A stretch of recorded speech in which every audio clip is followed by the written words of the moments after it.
We have to quantify what we need each of the roles to produce in the way of activity. Let's forget about the output.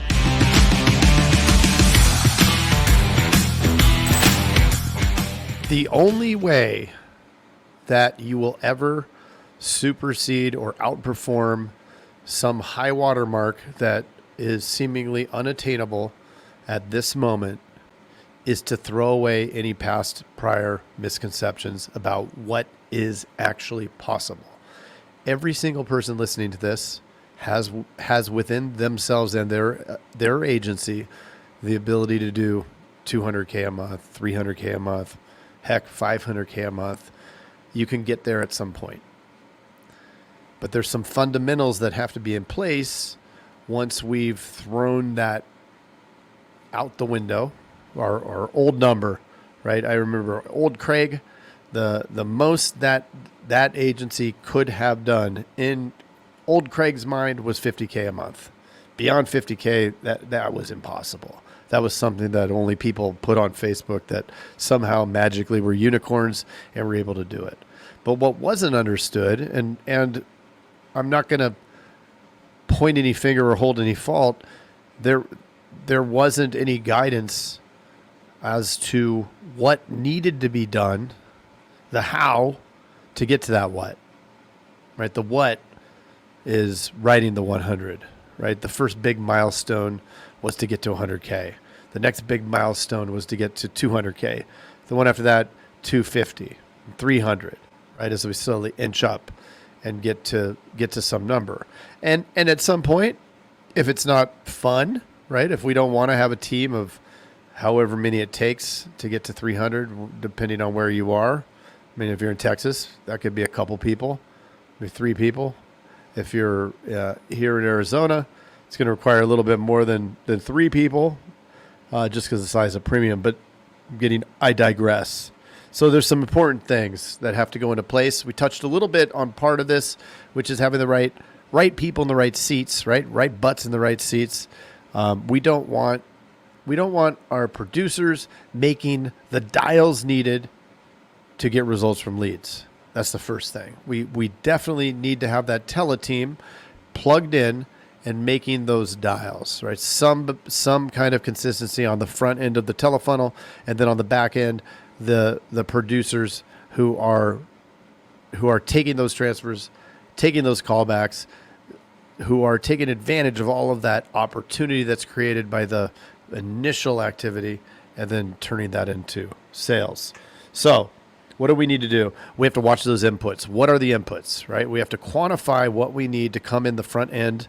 We have to quantify what we need each of the roles to produce in the way of activity. Let's forget about the output. Let's forget about the number, the how much we're going to sell. Let's forget about all that stuff and only focus on the activity, because when we focus on the activity, we get to the result. I was talking with one of our agents who works with us on Teledudes. He's up 100% over last year. We were messaging this morning and we were talking about this very thing, right? We were talking about how important it is to look at capacity of your sales team and whether or not they are at capacity. I like to think of it almost like a production facility, right? Well, it is, right? We talk about its production. How much have you produced, right? So why don't we handle the activity from that production standpoint? So again, let's not focus on the ultimate what at this moment. Let's focus on the how. How are we going to get there? And that's by focusing and putting all our attention and energy on the inputs and the activity around those inputs. So there's a certain number of leads that needs to come in per person making the dials to make contact with those leads. Contact rate can vary from area to area, geography to geography. Transfers off contacts can vary based off of geography. There's no set number, so I'm not going to start throwing numbers around, but we want to learn those numbers, know those numbers, have that benchmark, and then you hold accountable to those benchmarks. The next part is is the production team, are the sales agents at capacity? So this is what I was talking about with Steve, one of our clients who was asking about these things, right? When do I add additional callers? Well, I'm not going to add a caller, or I'm not going to add or remove callers until producers, salespeople, are at capacity.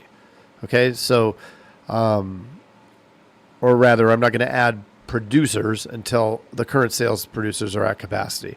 And we can toggle whether they're at capacity or over capacity or under capacity based off of the inputs. So we know that there's some number of leads that we're going to buy per teleteam member.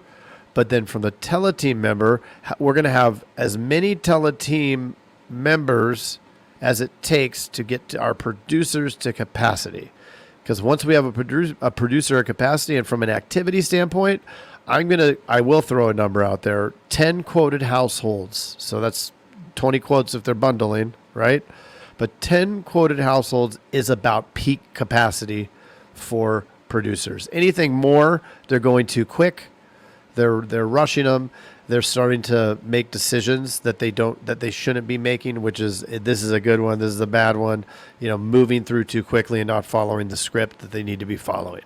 So that's where we draw the line. Yes, I've had people that can do 12. Yes, maybe even a little bit more, but a rule of thumb is 10 quoted households.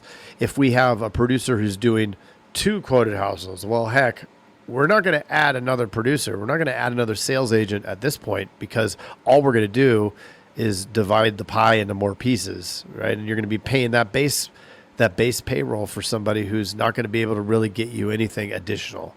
So we don't want to add another producer until we are consistently getting 10 quoted households a day. We're consistently getting very high talk times out of that producer. Then we know, okay, this person is right where they need to be.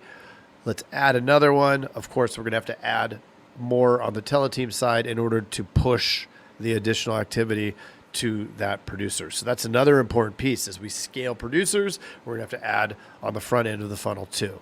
So things to consider, really important, but we got to track and measure. I know I've said it 1,000 times, but please track and measure. You got to track all of the most important stuff. Forget about a lot of the other things. In that conversation with Steve, we also were talking, or we're chatting, but another thing was like focusing on the sales. Forget about that, right? We just want to focus on the activity. Because when we focus on the activity, the sales will follow. Then we can optimize further on some of the other pieces. But that is it for a playbook. That is how you're going to sell more than you ever did, by just getting the right butts in the seats, holding them accountable, and making sure that your salespeople are at capacity. We don't want no idle salespeople. Thanks for listening. Talk to you soon.